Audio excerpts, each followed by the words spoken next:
Bonjour à tous, bienvenue dans ce nouvel épisode de la série Un lieu, une technique. Aujourd'hui, je me trouve au bord d'un très bel étang et cet étang recèle une belle population de poissons-chats assez gros et je vais tenter de les sélectionner dans une pêche au feeder et aux méthodes feeder. Donc voilà, tout mon matériel est là, il n'y a plus qu'à s'installer. Et puis, comme vous le voyez, il y a à nouveau du soleil. On va essayer de faire des plans avec un cadrage à peu près correct sans être trop ébloui dans la caméra. C'est toujours compliqué, moi quand je veux aller à la pêche, il y a toujours du soleil. Bon je m'installe et je vous montre en détail tout ce qu'on va utiliser, tout ce qu'on va faire pour essayer de sélectionner ces poissons-chats. Voilà, on y va. Alors voilà, comme d'habitude, quand on arrive à la pêche, la première chose dont il faut s'occuper, c'est l'amorce.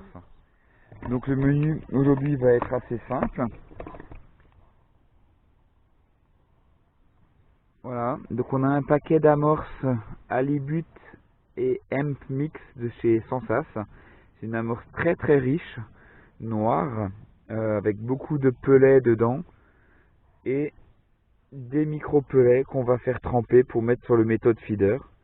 Donc une amorce riche qu'on n'utilisera pas en grande quantité, hein, c'est une pêche au feeder. Et puis le but des poissons-chats, comme ils aiment beaucoup manger, c'est de ne pas les gaver.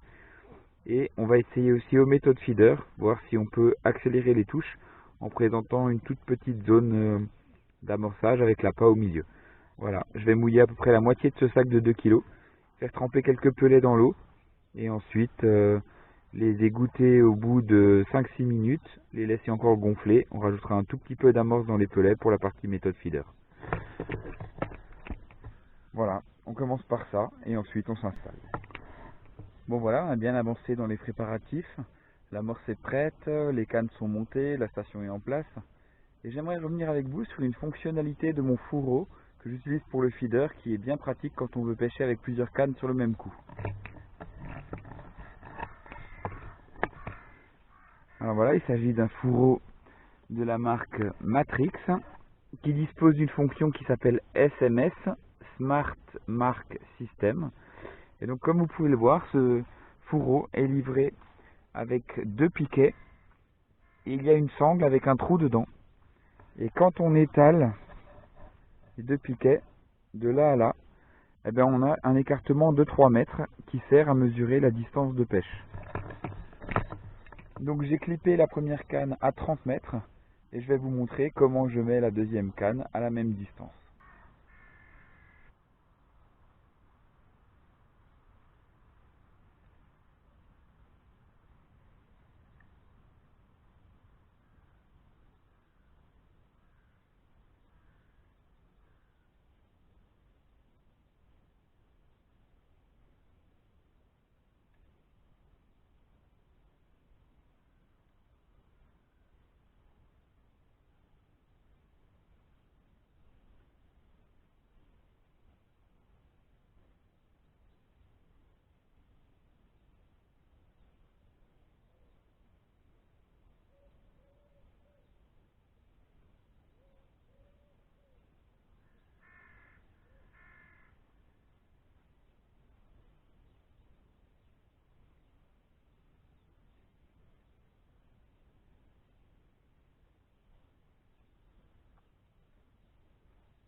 Voilà, j'ai fait 5 allers-retours, donc 5 fois 6 mètres égale 30 mètres.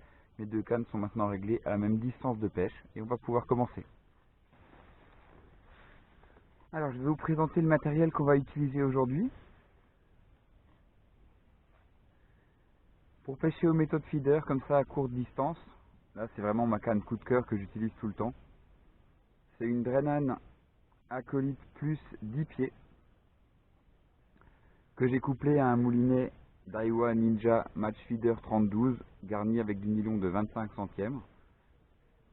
Et dessus j'ai mis un banjo feeder de chez Preston de 20 grammes qui suffit largement à aller à 30 mètres. Voilà donc la canne pour pêcher aux méthodes feeder, canne de 10 pieds, un peu puissante quand même, un sion de 1 os pour quand même voir les touches. On va pêcher des poissons qui sont quand même pas trop gros. Et pour pêcher au feeder cage, je vous présente une petite nouvelle dans mon arsenal. C'est une Garbolino Altima Picker de 10 pieds. Alors quand Pacific Pêche fait des soldes à moins 60%, ben forcément on peut pas résister, hein. C'était le haut de gamme de chez Garbolino encore il y a 2 ans. Voilà, une super canne légère. C'est un picker, donc puissance 10-35 grammes. J'y ai mis un montage coulissant classique que j'utilise tout le temps, que vous avez pu voir sur ma chaîne, avec un petit feeder gourou de 20 grammes. Et ensuite, si les poissons sont trop excités par l'amorçage, on mettra encore un feeder encore plus petit, aussi de 20 grammes. Le but, c'est de ne pas mettre trop de nourriture au fond, et puis de créer une compétitivité pour que les poissons mordent le plus vite possible. Même moulinet, nylon de 25 centièmes. Voilà, un petit joujou bien sympathique qui vient enrichir ma collection de cannes feeder. Un petit piqueur de 10 pieds, très haut de gamme, très léger, une super action. Et je pense que c'est avec cette canne là qu'on va commencer. On va faire un amorçage de départ, on va mettre une dizaine de feeders avec un peu de maïs et d'asticots. Alors je vous présente rapidement ce qu'il y a sur la tablette. Ça c'est ma boîte habituelle où dedans il y a des dumbbells un petit peu de tous les goûts, toutes les couleurs. J'ai des asticots blancs et rouges. Ça c'est mon mélange de micro-pelets pour mettre sur le méthode qui colle bien. Mon amorce pour mettre dans le feeder qui est mouillé plutôt sèche pour qu'elle sorte assez vite. Et puis l'incontournable pour pêcher le poisson-chat, du maïs doux. Et là en dessous j'ai quelques terreaux encore pour mettre à l'hameçon.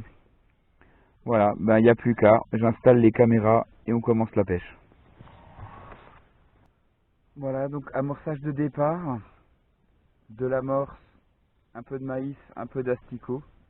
On va mettre une dizaine de feeders et après la pêche va commencer.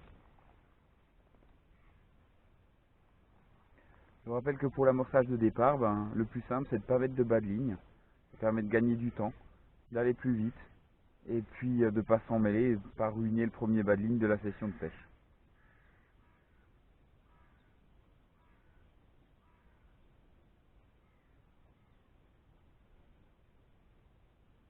Ah, j'ai oublié le tablier, important, on va aller le chercher.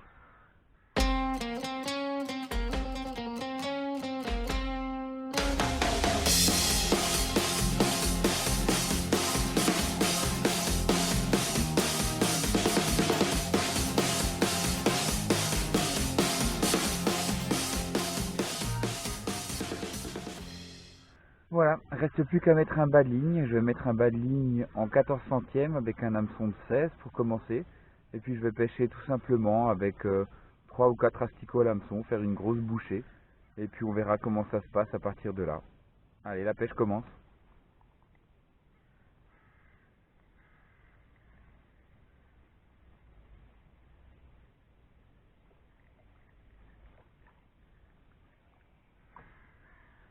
Alors pour le poisson-chat, on va faire un bas de ligne assez court de 50 cm à peu près. Déjà pour commencer, on va peut-être mettre plus court encore par la suite. Tout simplement pour éviter que les poissons n'avalent trop profond, pour gagner un petit peu en vitesse. Alors tout de suite, ce que je constate, c'est que j'ai une très très forte activité sur le coup, plein de mouvements de sion dès qu'il touche l'eau, le feeder, et puis ensuite ça se calme et j'ai pas de touche sur mon appât. Alors je vois des boules de poissons-chats, il y a une forte population ici, et peut-être que j'ai attiré toute une colonie de mini poissons-chats qui font 3 cm. Il va peut-être falloir attendre que les plus gros arrivent sur le coup, et puis ceux-là, ceux-là ils vont faire des vraies touches, hein.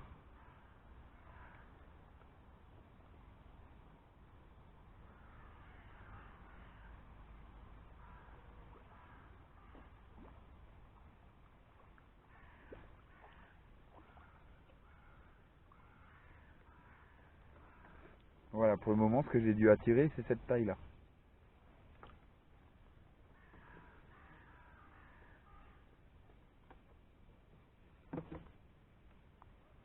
Et je vous rappelle que les poissons-chats, ça pique, alors il faut faire doucement. Je vais tout de suite passer à une plus petite taille de feeder.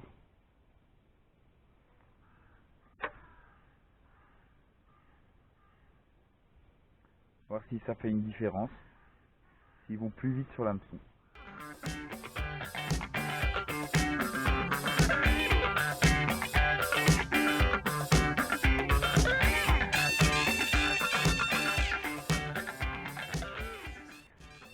s'est ratiboisé, j'ai plus qu'un seul asticot. Pas grave, on continue comme ça, on va voir.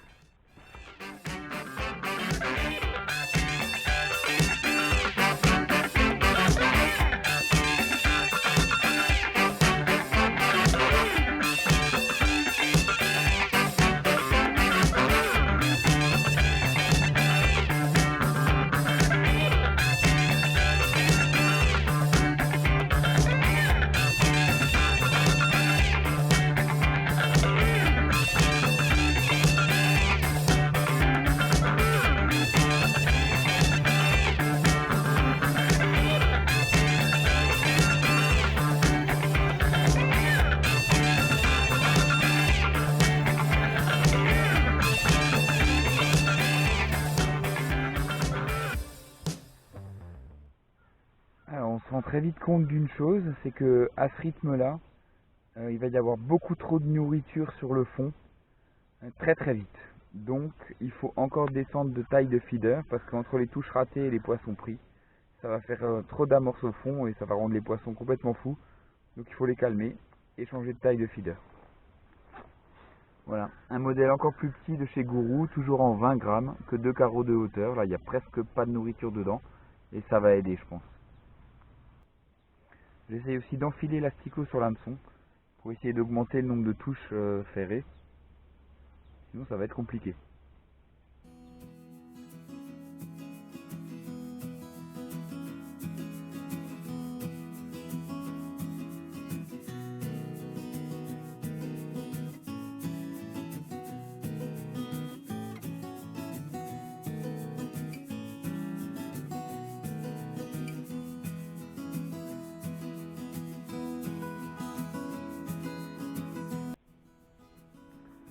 Bon ben on voit que je suis pas très à l'aise avec ces poissons.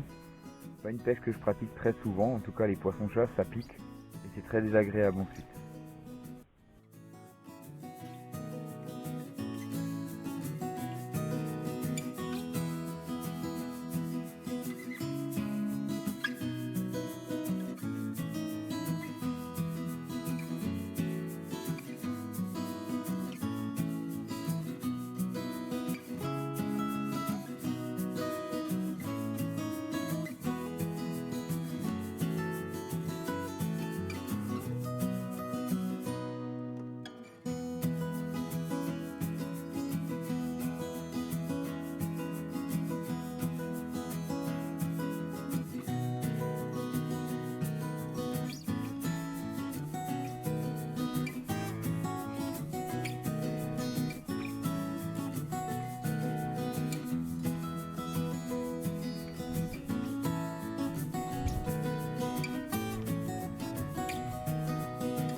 Voilà.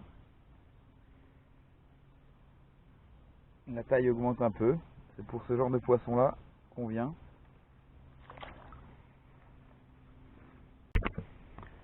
Bon, on fait un petit constat. 35 minutes de pêche.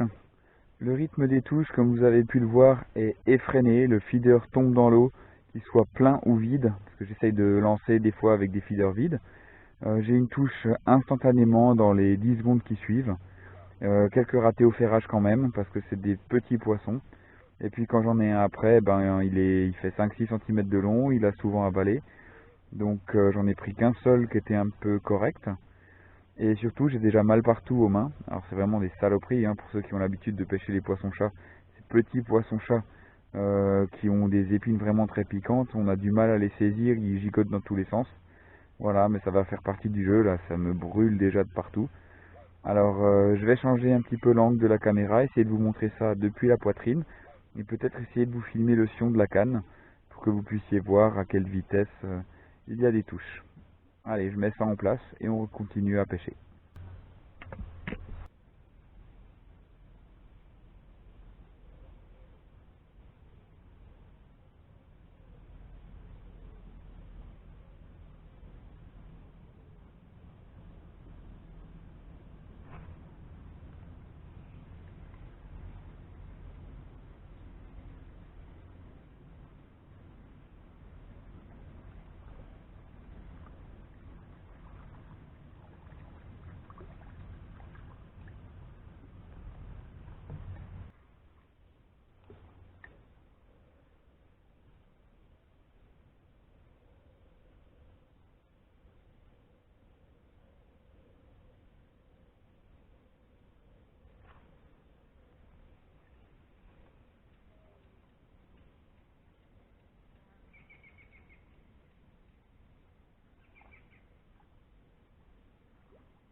Bon voilà, vous avez pu vous faire une idée de la rapidité des touches. Elles sont pas très violentes, mais elles sont vraiment très rapides et très nombreuses. Maintenant, pour essayer de sélectionner la taille des poissons, eh ben, je vais essayer de pêcher aux méthodes avec une èche un peu plus grosse, un Dumble rose fluo, juste pour voir ce que ça donne. Faire un petit essai pendant une dizaine de minutes et voir si je rate pas trop de touches aussi, parce que si ces poissons sont petits, ils peuvent manger l'appât et puis ne pas se piquer. Allez, on essaye.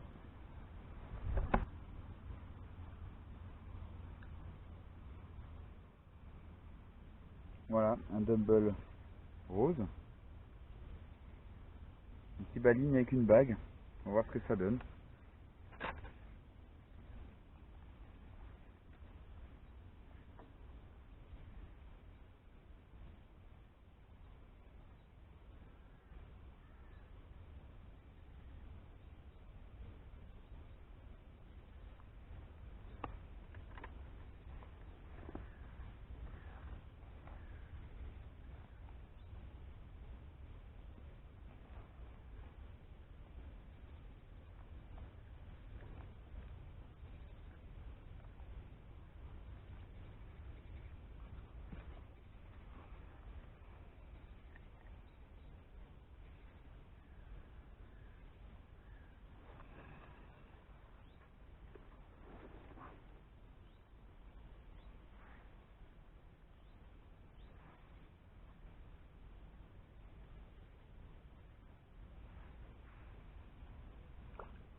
Voilà, les touches, c'est incroyable.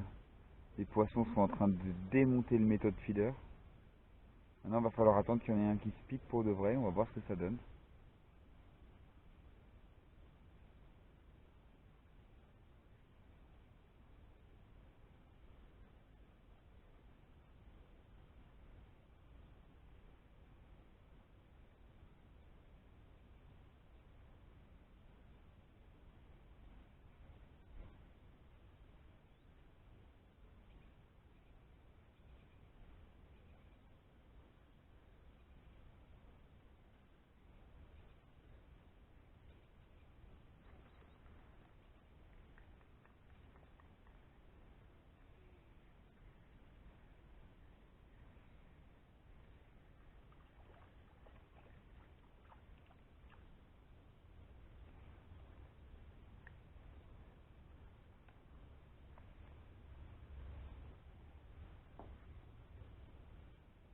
Regardez voir la tête du bas de ligne, complètement plein de mucus de poisson-chat. Alors, le remplissage du moule. On a un peu de pelé au fond. On n'a pas. On recouvre bien. On appuie fortement. Et voilà. Plus qu'à envoyer ça sur le coup.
Voilà peut-être une solution pour augmenter la taille des prises.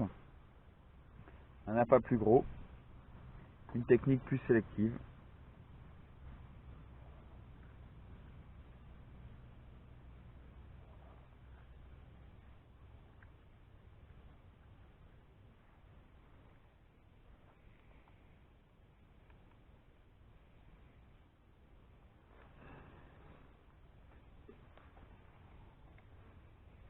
Et surtout, on faire que quand on a vraiment une belle grosse touche.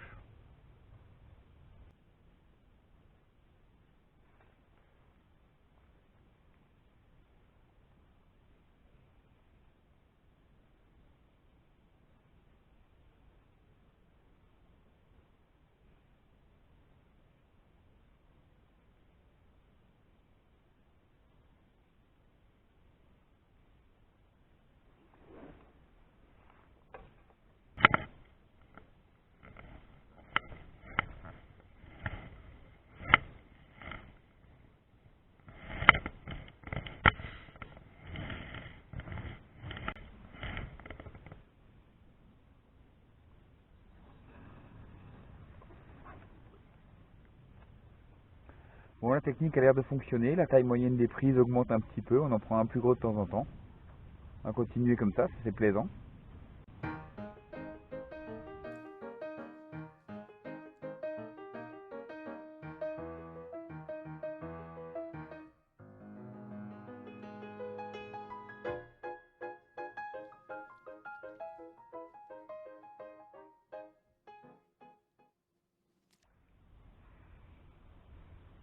Voilà, la technique marche, continue. Voilà, on met la bande dans l'écarteur, on appuie, ça s'ouvre, ça se number à l'intérieur,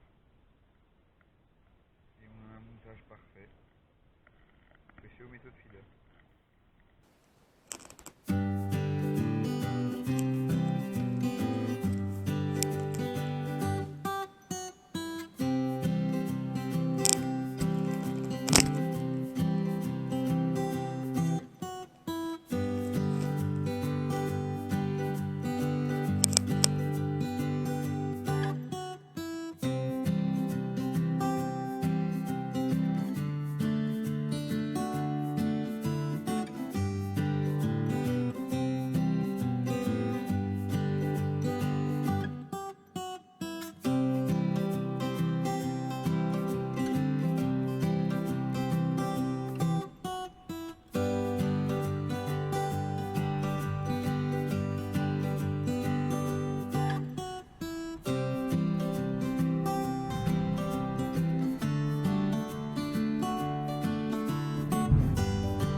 bizarrement, très vite une touche de nouveau.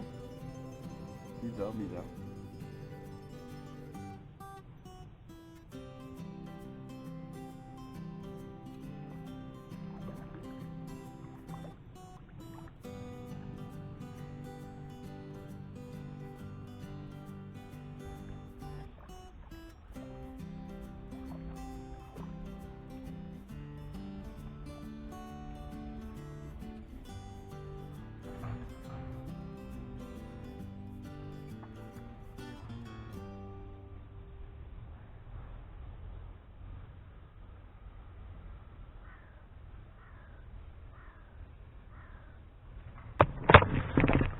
Bon, petit bilan après une demi-heure de pêche au méthode feeder.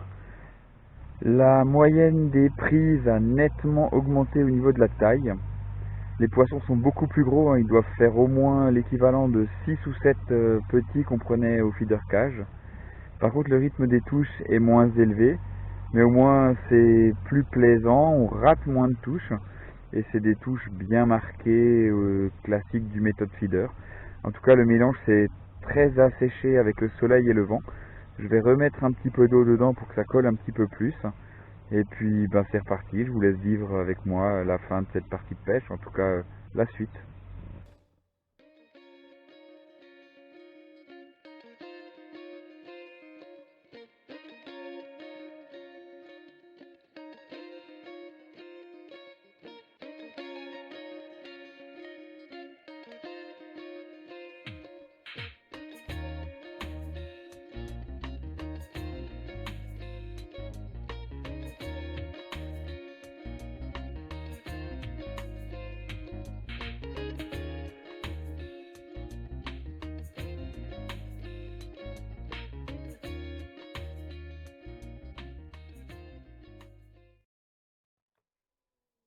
Oh, je me mets un petit peu à l'ombre là pour faire un petit bilan.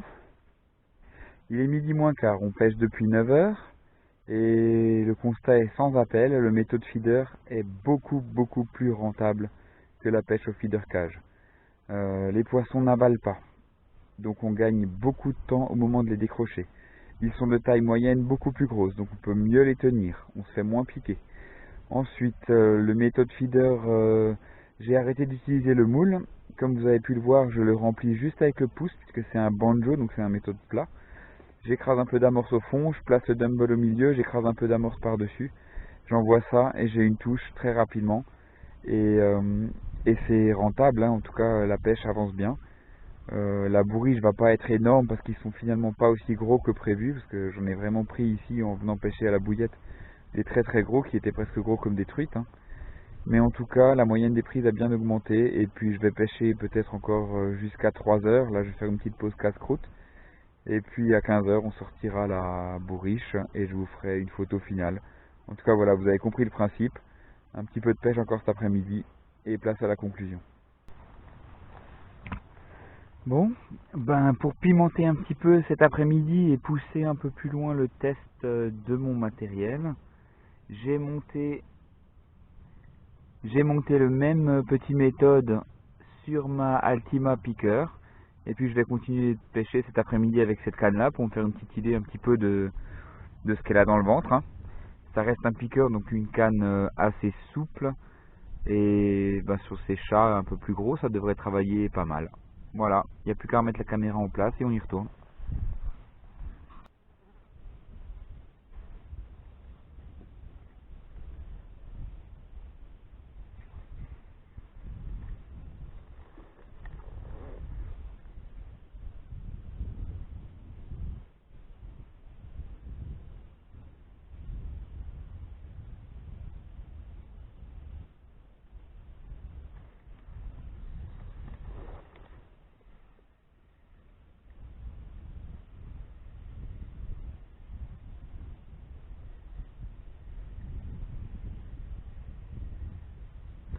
Ah, vraiment une super action, ça travaille bien.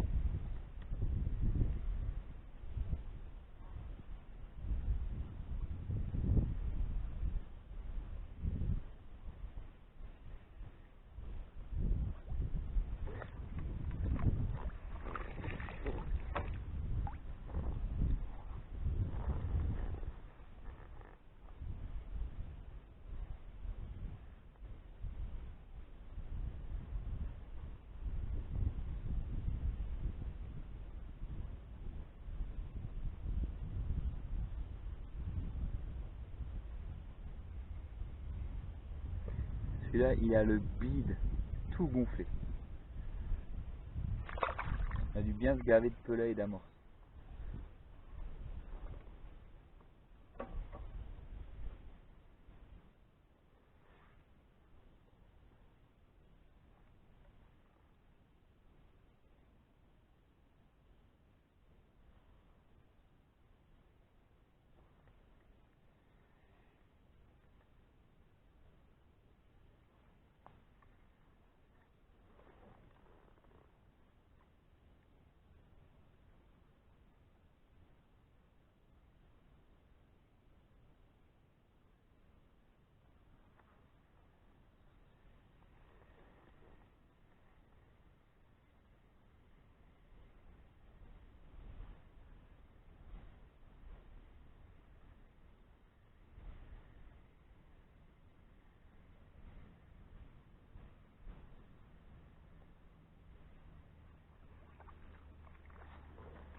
Petite technique aussi que vous me voyez souvent utiliser, que je vous rappelle, pour avoir les deux mains libres au feeder, il suffit de mettre la canne sous sa fesse, et puis on a les deux mains libres, on fait ce qu'on veut, et gardez toujours une légère tension dans le fil pour que le sion reste tendu, que le fil s'enroule pas autour, et ensuite vous pouvez relancer sans risque de casser.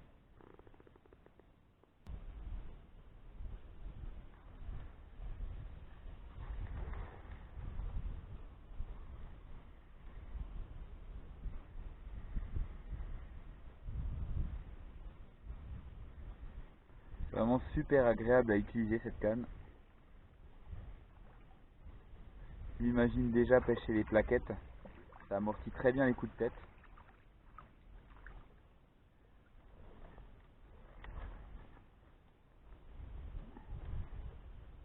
Regardez ce bide.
Comme les chats, c'est des poissons qui se décrochent pas trop facilement.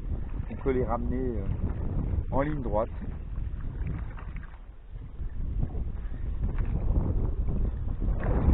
Sans trop réfléchir.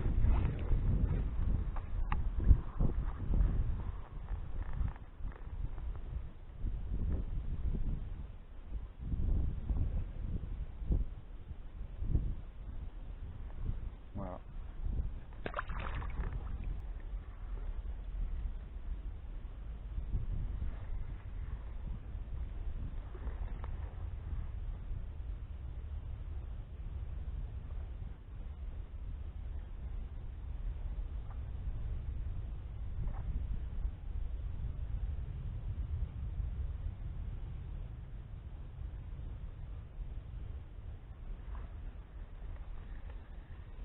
Il y a vraiment un bon rythme, hein, les touches s'enchaînent.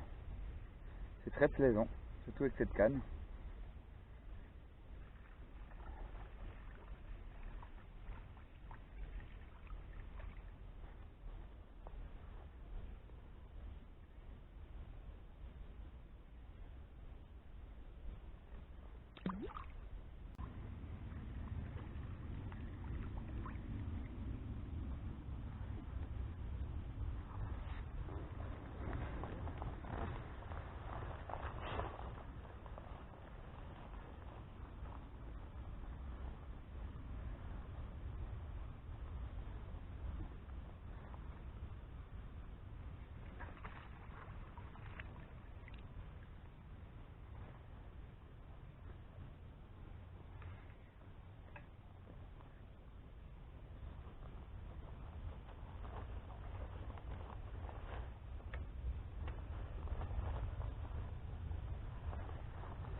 Tenez, je vous montre.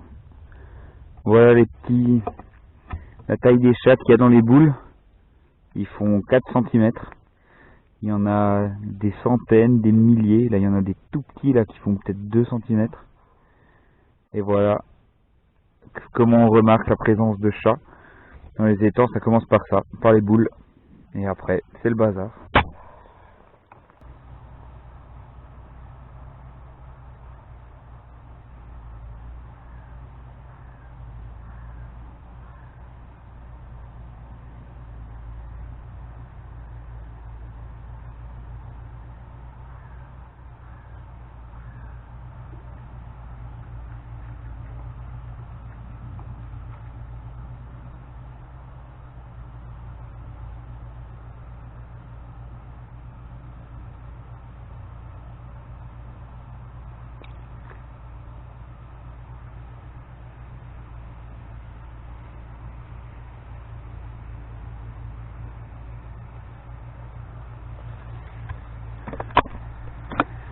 Voilà, c'était sur ce dernier poisson qu'on arrête la partie de pêche. Il est temps de faire le bilan, de sortir la bourriche et de voir ce que j'ai attrapé pendant exactement, là il est 14h05, allez on va dire tout petit peu moins de 5 heures de pêche. Là je commence vraiment à... c'est difficile, il fait très chaud et ça a été une belle journée quand même. On va sortir la bourriche et regarder ce qu'il y a dedans. Voilà, il ne reste plus qu'à sortir la bourriche et à vous montrer ce que j'ai attrapé pendant cette journée de pêche du poisson-chat au feeder. Allez, c'est parti!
Voilà, un petit fond de bourriche sympa, peut-être 2 kg de chat.